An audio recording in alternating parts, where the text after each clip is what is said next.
నమస్కారం master. Hi, hello, కూర్చోండి. బాగున్నారా సార్? ఇప్పుడు మీరు ఇది ఎన్నోసారి ఫోర్త్ టైం సార్.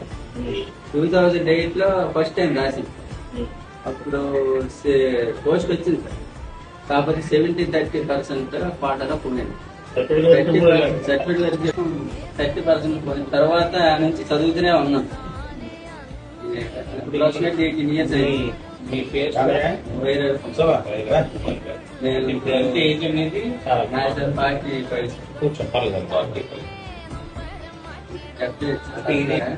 ఈడబ్ల్యూఎస్ పాటలో వచ్చింది. నాకు 70. ఉద్యోగం రాకముందు మీ ఆర్థిక పరిస్థితి ఏంటి? చాలా కూల్ సార్. మా వారికి రాలేదు. పర్వాలేదు. అంటే మీకు మనోధైర్యాన్ని ఇవ్వడానికి వచ్చాం. మీరు ఎక్కడ కుంగిపోవద్దు, ఎక్కడ మానసికంగా బాధపడద్దు. మీ వెనకసలు మేమున్నాం, ప్రభుత్వం ఉంది. ఇలాంటివి ఎన్ని వచ్చినా గానీ మీరు ప్రశాంతంగా ఉద్యోగం చేసుకోండి. మీరు జెన్యున్ గా మీరు ఒక ప్రతిభకు బట్టే మేము ఇవ్వడం జరిగింది. మీరు చెప్పినట్లు మీరు అంటే అబద్ధాలు అన్ని ఎన్ని మాట్లాడతారు. ఆడితే ఇచ్చారని ఒకవైపు ఒకడు. అసలు ఆ మాట్లాడే విధానాన్ని చూస్తున్నప్పుడు అంటే ఒక గౌరవమైన టీచర్ వృత్తిని కూడా తెచ్చుకోవాల్సి మాట్లాడుతున్నారు. మీ ఇంటి పరిస్థితి చూశాను, మీ పరిస్థితి చూశాను, మీ స్ట్రగుల్ చూశాను. అయినా మీరు డబ్బులు ఇచ్చారు, మీరు అందరు డబ్బులు ఇచ్చుకుంటున్నారు. ఎవరికి రూపాయి ఇవ్వడం తెలియదు. అసలు టీచర్ ఉన్న వాడికి ఈ రోజు మేము హ్యాపీగా ఏ స్కూల్ నుంచి కూడా పనిచేస్తామంటే చంద్రబాబు 96 లో కౌన్సిలింగ్ విధానం తీసుకురావడం జరిగింది సార్. అతను రాకపోతే ఇదివరకు మీరు ఏమనుకుంటారు, ఎమ్మెల్యే గారు చుట్టూ తిరిగి ఆ నచ్చవదని నచ్చవదని ఎక్కడ వేస్తాడు, కలిపి వేస్తాడు సార్. ఇది చంద్రబాబు నాయుడు దయ వల్ల మాకు వచ్చే పాయింట్ అదనక మేము ఎక్కడ కోరుకుని అక్కడికి వెళ్తాం వాసన. అది అతను పుణ్యమే. నెక్స్ట్ ఇంకోటి డిఎస్సీ వాసన చెప్తా అంటే ముఖ్య కోసం గారు ఎన్ని డిఎస్సీలో ఏ టీచర్ అయినా సరే చంద్రబాబు పోటీ ఇంట్లో పెట్టుకోవచ్చు.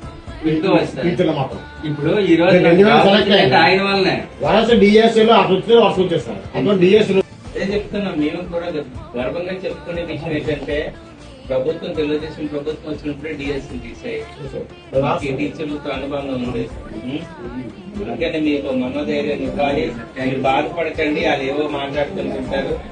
మీ పరిస్థితులు కనుక్కుందామని వచ్చాను. ఇంతకుమించి ఇంకేం కాదు.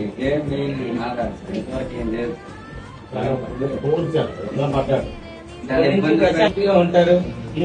ఈ ప్రభుత్వం ఒకటే నిర్ణయం చేసుకుంది, రాష్ట్రంలో ఉన్న ప్రతి ఒక్కరికి పర్ క్యాపిటల్ వాళ్ళు సంపాదించుకునే పర్ క్యాపిటల్ ఈక్వల్ టు గా వెస్టర్న్ కంట్రీస్ ఉన్నారని ఆలోచిస్తున్నారు. ఇందులో భాగంగా 2047 కల్లా భారతదేశం, ఆంధ్రప్రదేశ్ అభివృద్ధి చెందాలి. కూటమి ప్రభుత్వం ఉద్దేశం ఒకటే. మీరు ఒక 5 సంవత్సరాలు నరకాలు చూసాం, రోడ్లు లేక నరకాలు చూసాం, కరప్షన్ నరకాలు చూసాం, దౌర్జన్యకాండ చూసాం, టీచర్లతో ఏ పనులు తీర్పించారో మీరు చూశారు. ఇవన్నీ నేను చెప్పవలసిన లేదు. కానీ కూటమి ప్రభుత్వం వచ్చిన తర్వాత మీరే గమనిస్తున్నారు. ఇప్పుడైతే హ్యాపీగా జనరల్ గా మీ దగ్గరికి వచ్చింది. మిమ్మల్ని ఒకసారి చూసి వెళ్దాం. మీకు టఫ్ సిచ్యువేషన్ తెలుసు. ఇలాంటి ఫస్ట్ టైం ఉద్యోగం మీ ఫ్యామిలీలో మీరు అవసరపడిన తర్వాత ఆన్లైన్ అర్థాన్ని ఫస్ట్ అయిన తర్వాత మళ్ళీ 4 పిల్లల తర్వాత నేను అదే పడకండి అమ్మా. మీతో పాటు